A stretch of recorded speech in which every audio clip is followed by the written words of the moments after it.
Alors, parmi les traitements de l'asthme, il faut les échelonner. C'est-à-dire qu'il faut toujours commencer par le contrôle de l'environnement, les allergènes, le tabac, les autres polluants, etc. Et puis après, on attaque les médicaments. Et parmi les médicaments, celui qu'il ne faut jamais oublier, c'est le bronchodilatateur d'action rapide, qui permet, lorsque l'on est gêné, d'être soulagé immédiatement.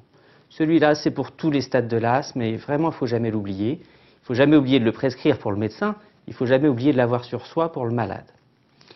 L'étape suivante, les asthmes qui sont un peu plus compliqués à traiter, c'est l'utilisation des corticoïdes inhalés, avec différentes doses, différents inhalateurs. Mais ça aussi, c'est vraiment la base du traitement de fond de l'asthme. Et il n'y a pas actuellement de possibilité de contrôler l'asthme en se passant complètement des corticoïdes inhalés. Il n'y a pas d'effet secondaire parce que ça ne passe pas dans le sang, aux doses normalement préconisées. Et c'est vraiment ce qui permet d'obtenir le contrôle de l'asthme dans la plupart des cas.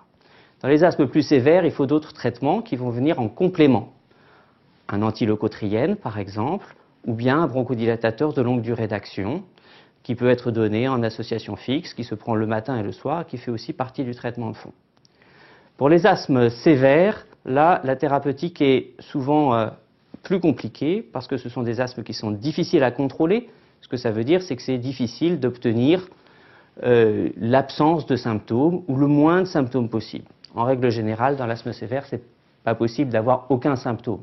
Et ce qu'on veut, c'est le moins de symptômes possible, et puis surtout, pas d'exacerbation. Les exacerbations, c'est la perte du contrôle sur plusieurs jours qui est telle que ça va amener à une consultation en urgence ou à une hospitalisation. Et c'est vraiment le traitement bien pris tous les jours qui va permettre de prévenir ces hospitalisations. Lorsqu'on est à la dose maximale des corticoïdes inhalés, des bronchodilatateurs de longue durée d'action, qu'éventuellement on a un antileucotriène, à ce moment-là, le traitement va devoir envisager souvent la prise de corticoïdes par voie générale.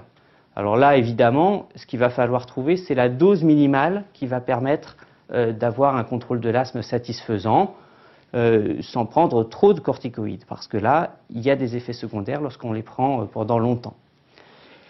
Et c'est chez ces patients-là qui prennent souvent, pas forcément ceux qui en prennent tout le temps, mais qui prennent souvent des corticoïdes par voie générale, que l'on pourra utiliser des molécules comme les anticorps anti-IgE, par exemple.